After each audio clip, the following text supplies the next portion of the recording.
When a bee stings you, its venom enters your bloodstream instantly. Your immune system recognizes it as a catastrophic invasion, and within seconds launches the most extreme defensive response in the human body. It floods your entire system with massive amounts of histamine and inflammatory chemicals all at once. These chemicals immediately dilate every blood vessel in your body simultaneously. Your blood pressure collapses so fast your brain can no longer receive enough blood to stay conscious.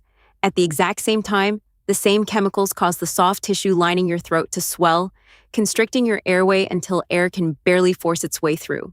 Your body, trying to protect you from a bee sting, is now suffocating you and shutting down your circulation at the same time. Your heart races desperately, trying to compensate, but with no fluid pressure left in your collapsed vessels, it is pumping almost nothing. You feel your throat tighten, your vision tunnel, your legs go out from under you.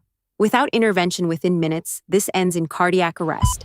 So emergency responders inject a single dose of epinephrine directly into the muscle of your outer thigh.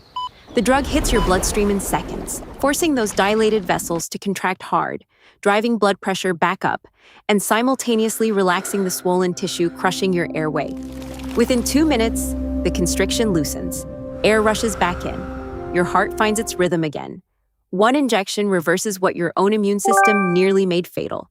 If you are desperate to learn how doctors perform open-heart surgery, click this video. Don't forget to subscribe.